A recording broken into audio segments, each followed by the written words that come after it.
지난 한두 주간 또 평안하게 잘 계셨습니까? 한두 주간 지내오는 사이에 큰 참 염려되는 사건이 있었습니다. 우리나라 기업에서 미국에 공장을 세우려고 나갔던 또 직원들과 노동자들이 거의 일주일 동안 그렇게 감금이 되었다가 쇠사슬에 또 수갑을 채우고 그렇게 옥에 있다가 일주일 만에 풀려나는 그런 일을 우리가 겪었습니다. 이게 과연 제대로 된 일들인가 그런 생각을 해보게 됩니다. 꼭 그렇게 했어야만 됐을까? 그는 미국의 리더가 잘못된 판단을 한 것이 아닌가 그런 생각을 해보게 되고요. 또 강릉에는 오늘 좀 비가 왔습니다만은 어제 밤하고 강릉에는 너무 비가 안 와서 심각한 제한급수를 하게 되어서 강릉 시민들 우리 일상생활조차도 제대로 하기 어려운 그런 상황을 맞닥뜨리게 됐다. 우리가 평소 때 유비무환하는 그런 정신이 그런 자세가 얼마나 중요한가 하는 것을 이번 일들을 통해서 다시 한번 깨닫게 되는 것 같습니다. 저는 오늘 특별히 신분에 관한 그런 묵상을 준비를 해봤습니다. 여러분과 저는 영적으로 보면은 하나님의 나라의 백성들이고 또 하나님의 자녀죠.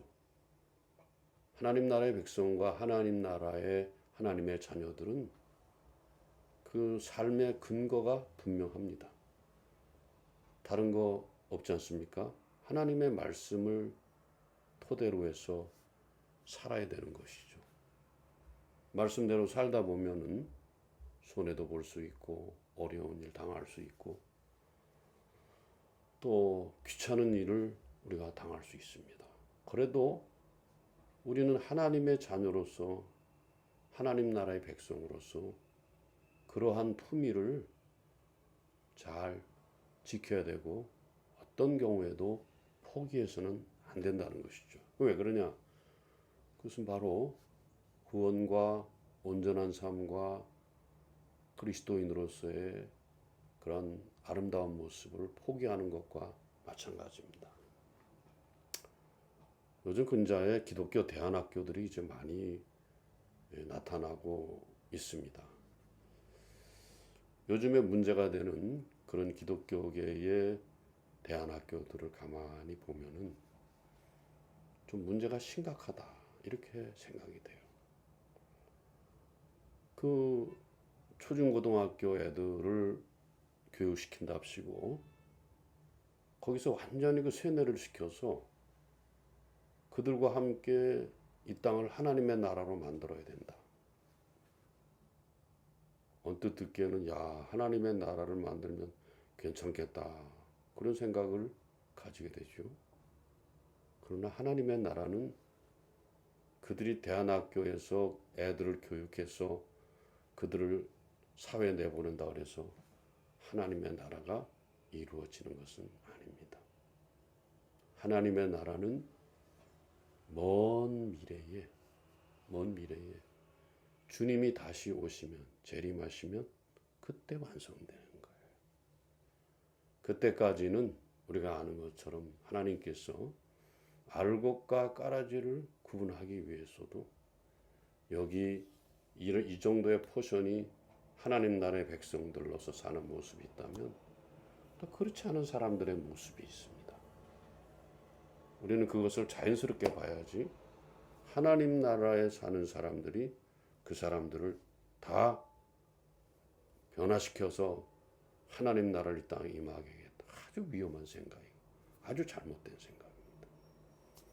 그렇게 되지도 않고 그렇게 될 수도 없다는 것이죠. 내가 있는 위치에서 조용조용히 차분하게 삶을 가지고 교세를 가지고 떠들고 교세 위용을 가지고 앞세우면서 마치 그것이 하나님의 나라인 양, 그래서 그거를 가지고 세상을 점령해야 되는 것이냐. 그 로마랑 다른 게 뭐 있습니까? 힘의 논리로 하자는 거 아니에요. 그건 아주 잘못된 것이다 이 말이죠. 오늘 제가 신분에 관한 묵상을 준비했기 때문에 서두에 잠깐 이 이야기를 여러분과 나누었습니다.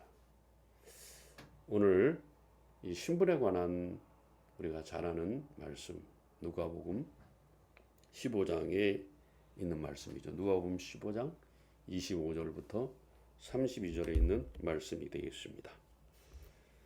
신약성경 121면 정도에 있겠습니다. 누가복음 15장 25절 말씀부터 32절 마지막 절 말씀이죠. 큰 아들과 작은 아들, 집에 밖에 나간 탕자와 집 안에 있는 탕자에 관한 그런 얘기가 되겠습니다. 신약성경 121면 정도에 있습니다. 누가복음 15장 25절에서부터 32절까지입니다. 찾으신 줄 알고 제가 읽겠습니다. 25절입니다. 맏아들은 밭에 있다가 돌아와 집에 가까이 왔을 때에 풍악과 춤추는 소리를 듣고 한 종을 불러 무슨 일인가 물은데 대답하되 당신의 동생이 돌아왔음에 당신의 아버지가 건강한 그를 다시 맞아들이게 됨으로 인하여 살진 송아지를 잡았나이다 하니 그가 노하여 들어가고자 하지 아니하거늘 아버지가 나와서 권한대 아버지께 대답하여 이르되 내가 여러 해 아버지를 섬겨 명을 어김없거늘 내게는 염소 새끼라도 주어 나와 내 벗으로 즐기게 하신 일이 없다니 아버지의 살림을 창녀들과 함께 삼켜버린 이 아들이 돌아오매 이를 위하여 살진 송아지를 잡으셨나이다. 아버지가 이르되 예 너는 항상 나와 함께 있으니 내 것이 다 내 것이로되 이 내 동생은 죽었다가 살아났으며 내가 잃었다가 얻었기로 우리가 즐거워하고 기뻐하는 것이 마땅하니라 마땅하다 하도다 하니라. 아멘. 지금 우리 한국교회는 한국에서 큰 문제가 되고 있죠. 그러나 한국교회가 제법 그래도 모본을 보이던 시절에는 이 본문에 작은 아들을 집 나간 탕자 혹은 돌아온 탕자라고 이렇게 빗대면서 우리가 새생명 축제라든가 총동원 주일 때 이 본문을 이제 해서 저도 그렇고 많은 교회들이 설교를 했던 그런 기억들이 있습니다. 그런데 요즘에는 이 집 나간 작은 아들, 그 돌아온 탕자에 대해서 초점을 맞추기보다는 오히려 집안에 있는 큰 아들, 여기에 초점을 맞추어서 이제는 봐야 되는 그런 현실에 우리가 놓여 있지 않나. 그런 생각을 저는 하게 됐습니다. 그런 생각을 하면서 한편으로는 굉장히 서글프고 안타까운 그런 생각이 드는 것이죠. 집안에 있는 큰아들은 아무 문제가 없는 것처럼 보이고 또 그래야 되는 거예요. 왜? 그는 아버지와 함께 있기 때문에. 그러나 이 큰아들의 이야기를 들어보면은 오히려 작은 아들도 문제지만은 이 아들도 굉장한 큰 심각한 문제를 나름대로 품고 있다는 것을 우리가 확인할 수가 있다는 것이죠. 우리는 예수 그리스도께서 다시 재림하셔서 완벽한 하나님의 나라를 이 땅에 이룰 때까지는 아까 제가 말씀드린 것처럼 우리에게 해야 될 일이 있고 남은 사명이 있습니다. 열심히 세상을 향하여서 빛과 소금의 역할을 다 하면서 그들에게 참으로 하나님의 나라가 이렇고 구원이 이렇고 말씀대로 사는 축복이 이렇고 이러한 부분에 대해서 그들에게 알려줘야 되는 것이 우리의 본분인 것 같은데 이제는 점점 그러한 일들이 뒤바뀌어서 집 안에 있는 그 큰아들에게 신경 써서 아니 오히려 그 큰아들에게 주제를 맞춰서 이제는 설교를 해야 되는 그런 세상을 우리가 만들어 버렸기 때문에 우리는 그 부분에 대해서 좀 심각하게 생각을 해봐야 되는 거 아니냐. 그렇게 생각이 됩니다. 이것도 역시 서글픈 생각이 들고 안타까운 생각이 드는 것이죠. 그래서 정상적이라면은 오롯이 그 밖에 나가서 허랑방탕하며 즐기며 아버지 재산을 다 탕진해버린 그 아들을 초점 삼아서 우리가 생각을 해야 되고 묵상을 해야 되고 설교를 해야 되고 거기에 신경 써야 되는데 이제는 그렇게 하기보다는 오히려 집안에 있는 큰아들 그 아들에게 우리가 이제는 신경 써야 되는 그런 시기를 맞이하고 있는데 그건 우리가 그렇게 만든 겁니다. 그걸 우리가 잊어서는 안 된다는 것이죠. 여러분 교회 안에 우리가 집토끼 산토끼 말을 많이 합니다만 세상에 보면은 집토끼가 많아요 산토끼가 많아요? 산토끼가 많습니다. 그것은 뭘 말하고 있습니까? 집토끼보다도 산토끼에다가 신경을 쓰면서 그 대상들을 하나님에게로 불러들이는 이런 일들을 우리가 감당해야 된다는 것이죠. 그런데 요즘에는 우리 자신을 봐도 밖에 있는 집토끼보다는 밖에 있는 산토끼보다는 안에 있는 집토끼가 더 문제를 일으키고 있기 때문에 거기에다가 신경을 쓸 수밖에 없다는 것입니다. 교회의 집토끼들은 어떤 사람들입니까? 그들은 오랫동안 교회에서 생활을 하고 있었던 사람들입니다.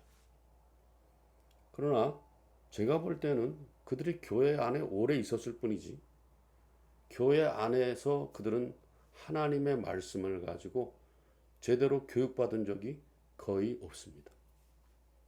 그저 예수 처음 믿을 때에 세례문답하고 또 직분 맡을 때에 뭐 한 길게는 6개월 정도 잠깐 이렇게 또 그 훈련을 하고 그러다가 엉겁결에 이제 직분자가 되고 세례를 받아서 신자가 된 그 이후에는 하나님의 말씀은 아예 덮어두고 산 것이 그들의 모습이에요.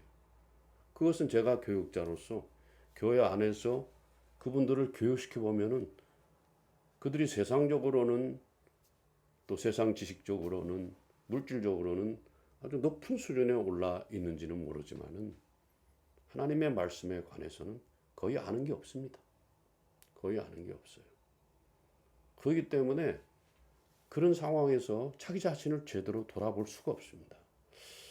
내가 지금 이렇게 가고 있구나. 내가 오른쪽으로 가야 되는데 자꾸 왼쪽으로 가고 있구나. 바른 길로 가야 되고 있는데 내가 그런 길로 가고 있구나. 이걸 알 수가 없다는 거예요. 그러면서도 자기 나름대로는 나는 바른 길 가고 있어. 나는 정확한 길 가고 있어. 애매하게 교회 전통과 교회 어떤 그런 문화라든가 그렇죠? 그런 규례라든가 성경하고는 약간 동떨어진 그런 것들에만 아주 있을 수 있어요. 그래서 그것만 잘 거치고 가면은 자기는 완벽한 그리스도인이라고 생각하는데 거기서부터 문제가 심각한 거예요. 그런 교인이 문제를 일으킬 가능성은 거의 100%다. 저는 그렇게 생각을 해봅니다. 자, 오늘 본문에도 아버지는 집 나간 아들이 돌아오자 그 아들을 반가워하면서 그 아들을 위해서 잔치를 했습니다. 근데 큰 아들은 오늘 본문에 말씀하고 있는 것처럼 그게 못마땅한 거예요. 그게 못마땅합니다. 입이 이만큼 나와 있는 것이죠. 못난 동생을 잘못을 저지른 동생을 아버지가 저렇게까지 환대해야 되나? 매를 들고 초달을 해야 되는데 저거 어떻게 저렇게 잔치를 하나 이렇게 나름대로 불만을 터뜨린 것이죠. 어떻게 보면은 그것은 동생에 대한 불만이라기보다는 아버지에 대한 불만을 말하고 있는 거 아니겠습니까? 그래서 이 큰아들이 아버지에게 이렇게 말합니다. 내가 여러 해 아버님을 섬겼습니다. 명령을 어기지 않고 잘 아버님을 받들여 드렸는데 그 오랜 세월 동안 나를 위해서는 조그만 새끼 염소를 한 마리 잡아서 친구와 함께 즐겁게 해주는 것도 그렇게 해주지 않지 않았습니까? 이게 섭섭합니다. 그렇게 얘기를 하고 있는 것이죠. 저는 이 말씀을 묵상하면서 이런 생각을 해봤어요. 무슨 오래된 성도가, 오래된 교인이, 오래된 신자가 자기의 행위를 드러내면서 자꾸 하나님 앞에 대드는 모습 같은 것들이 이 모습 속에서 연상이 되었던 것이죠. 하나님, 나는 10년, 20년, 30년 혹은 40년의 긴 세월 동안 교회 안에서 충성하면서 열심히 주를 섬겼습니다. 라고 말하면서 오히려 하나님 앞에 항변하는 그런 모습을 이 큰아들의 모습 속에서 발견할 수가 있다는 것이죠.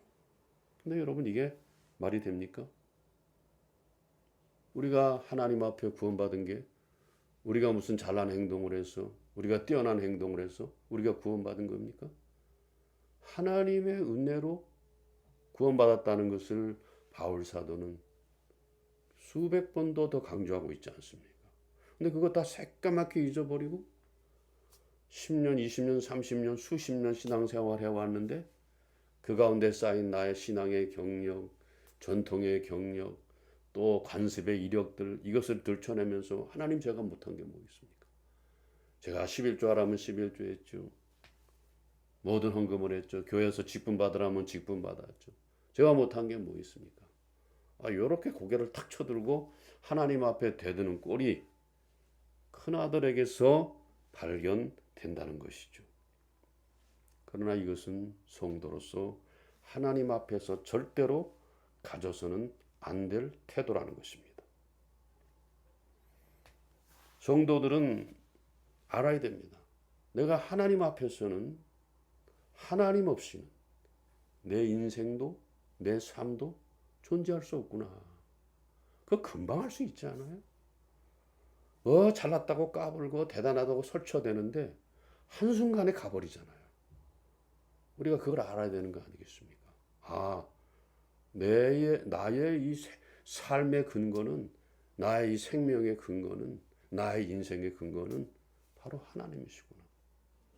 하나님이 나와 함께 있다는 것만으로도 나는 진짜 만족해야 되겠구나. 그거 여러분과 제가 훈련하면서 살아야 될 줄로 압니다. 하나님보다 더 사랑하는 것, 하나님보다 더 가고 싶은 것, 이게 다 우상들 아니겠어요? 그런 우상들이 내 마음속에 가득 차 있는 것은 아니냐 이 말이죠. 하나님 없는 삶, 하나님을 저버린 삶, 우리의 인생, 우리의 삶, 우리의 영혼을 설명할 수가 없다는 것이죠. 그러므로 성도가 제일 먼저 해야 될 것은 주저없이 하나님 앞에서 자기 자신을 낮추는 것입니다. 이것이 성도의 본분이고 책임이라는 것입니다. 언젠가부터인가 우리는 나도 모르는 사이에 내가 수십 년을 신앙생활하는데 이만하면 신앙의 연륜이나 이만하면 신앙의 경험이나 이만하면은 내가 성경에 관한 지식이나 누구에게도 뒤지지 않는다. 응? 뒤지지 않는다. 이러면서 자랑질을 하기 시작하는 거죠. 그런 사람 많습니다. 마치 자기의 조건들을 드러내면서 자기의 경험들을 드러내면서 하나님과 맞서는 마치 바벨탑을 쌓는 그런 사람들의 모습이 우리들에게서 발견되고 있는 것은 아니냐는 것입니다. 여러분, 하나님과 맞서려는 자들을 한번 가만히 보시기 바랍니다. 그들은 세상에서 높은 자들입니다. 그들은 세상에서 강한 자들입니다. 그들은 세상에서 많은 자들인 경우가 대부분이에요. 많고 크고 강한 거기에 바로 사탄은 거기에 유혹의 덫을 놓고 있는 것이죠. 그래서 무슨 생각하는 줄 아십니까? 야, 나는 이렇게 큰 일을 했어. 이렇게 많은 일을 했어. 나는 당연히 대접받아야 돼.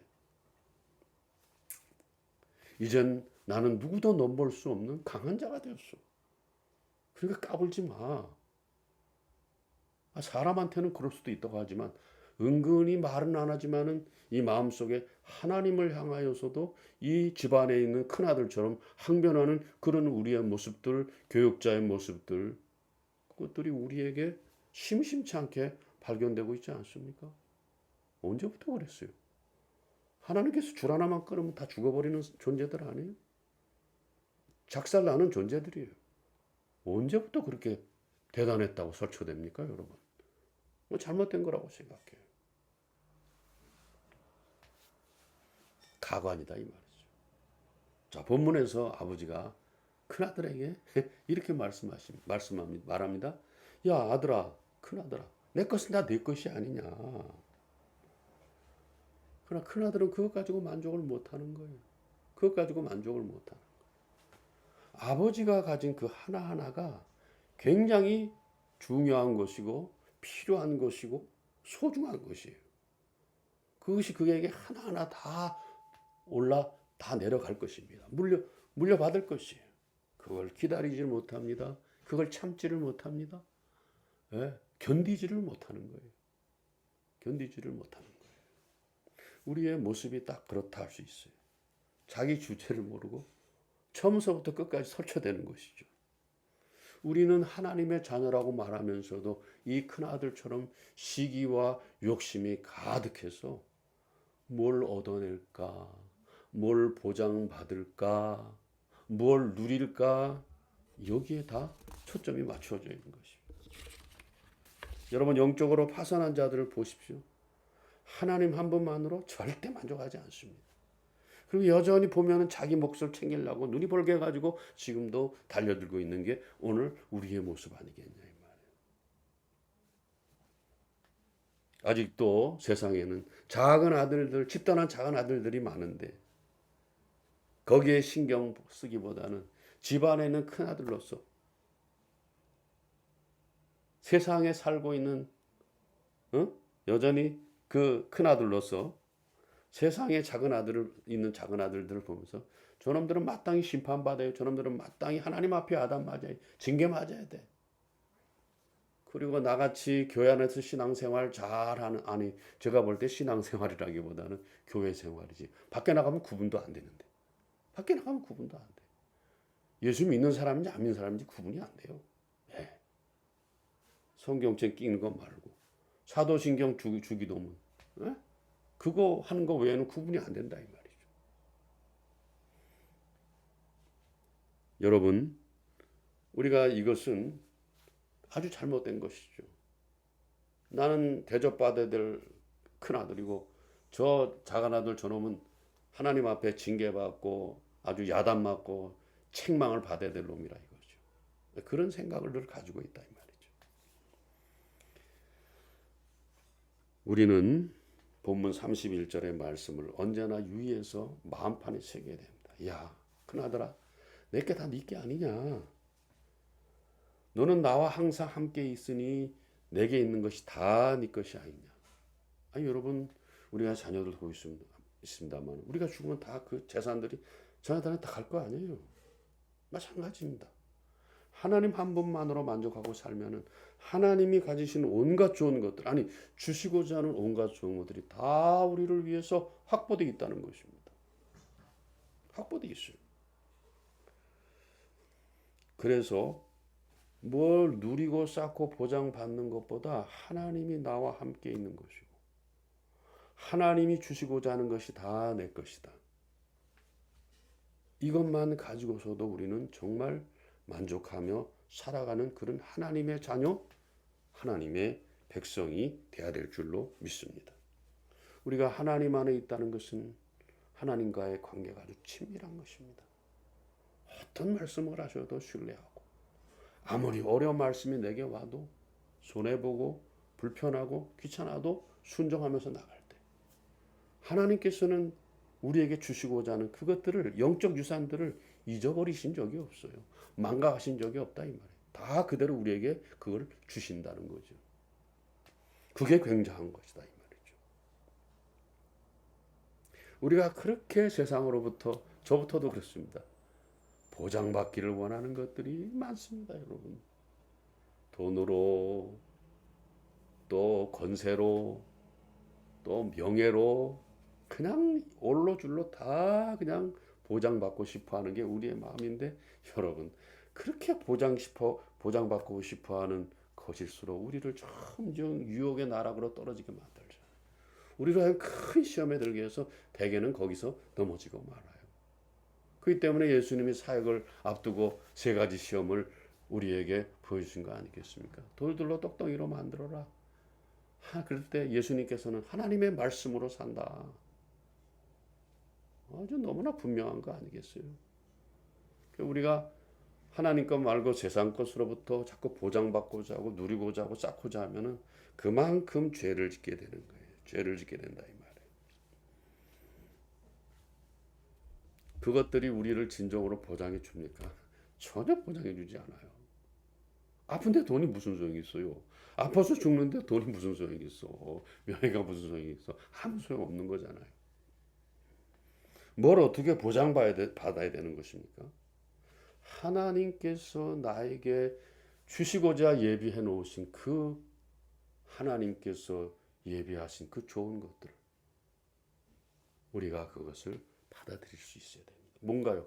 하나님의 말씀을 통해서 옳은 일과 선한 일을 꼭 하라는 겁니다, 여러분. 자, 그러면 여러분, 이렇게 하게 될 때 어떻게 됩니까? 세상 것으로부터 자꾸 보장받으려고 하면은 점점 시험에 빠지고 점점 불안해지는 게 우리가 인정하고 있는 거 아니겠어요?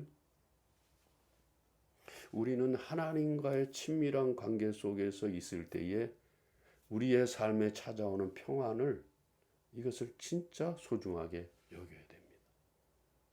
예, 이거 소중하게 여겨야 돼. 물질과 명예와 권세 이런 것들을 자꾸 거머들여 가지고 나를 보장받아야 돼, 쌓아놓아야 돼, 누려야 돼. 이렇게 되면은 아무것도 보장받을 수 없어요. 아무것도 보장받을 수 없어요. 그 아버지가 큰아들한테, 야, 너는 늘 나와 함께 있으니 내 것이다, 네 것이다. 이게 얼마나 여러분 큰 특권입니까? 이걸 우리가 놓치고 살면은 다 놓치고 사는 거예요.